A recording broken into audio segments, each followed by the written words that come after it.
that there's a possibility of a mayor veto, and also the Assembly's 21 days to override. So I wanted to make sure that was in that section so it was clear in terms of figuring out the timelines. Okay. If I could just clarify, the term baseball arbitration has become a term of art. It has nothing to do with the management lockouts in baseball. It started a number of years ago when they started going last best offer versus last best offer. And they call it, there's night baseball, there's day baseball, and it's just used in all terms, whether public, private, what have you. And it may have originated a long time ago, but it really has nothing to do with baseball and their labor disputes that they have these days. I guess I just go back to, they still can walk out and players can still strike, and we're saying we can't do that either. So I don't know, it seems like we're all wanting, I don't know. I guess I'll just have to keep saying. Well, the example that Will's used in the past as well, you got to consider that in the private sector, for example, Boeing can move to another state. We can't move. We're here. So I get that. We don't have the option to lock out the employees. We don't have the option to move our operations. So there is a balance there. Mr. Train? Dennis, you talk about reasonable mayors. I've known some reasonable mayors that have vetoed an action of 10 members on the assembly, hoping that they can turn a couple when it comes back to veto override. So we can't always assume they're reasonable mayors. But I'm not sure that they've ever been successful in actually getting 10 to change their mind. I think you'll find a couple times they were successful. But anyway, going back to the absolute power of the mayor to veto, you reference a legal opinion from Dick McVeigh. But Dick McVeigh never signed that opinion.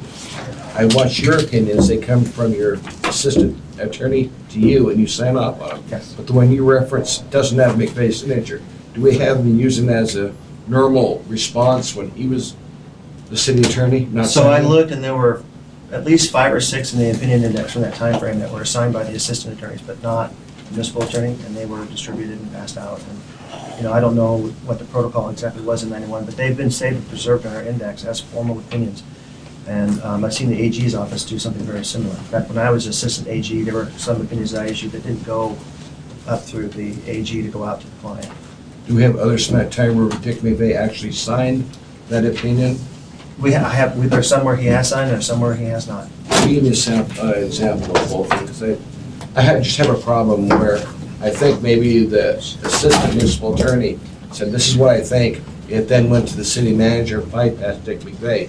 If we're using that as a precedent for putting this as the absolute power of the mayor, Yeah, I don't know where it's at. My point including that, my point including that in the example was really to focus on the fact that it was Mayor Fink had used the veto of those collective bargaining agreements, presumably premised on that opinion. But just to show you, there were examples, and I don't know that I would call it quote unquote legal precedent per se, but but I understand your point. I'll give you examples. Thank you, sir. That's all. Any other questions? Not, I'm going to adjourn this meeting so we can set up for the court meeting next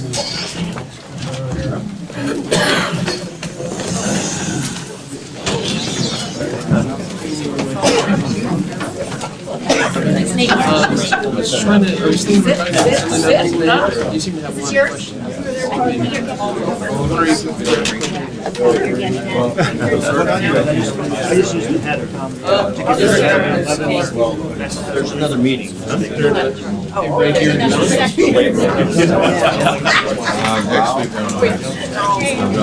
Let's not collapse. No. What do you like? Have fun. You guys want to see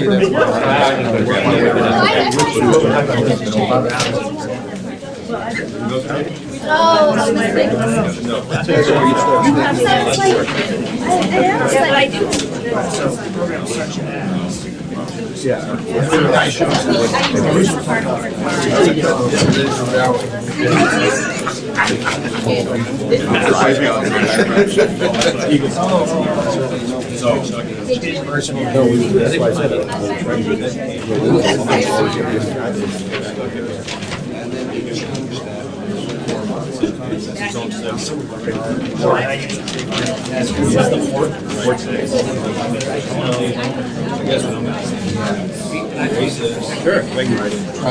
to focus it down. No, I just didn't power. I know. I didn't want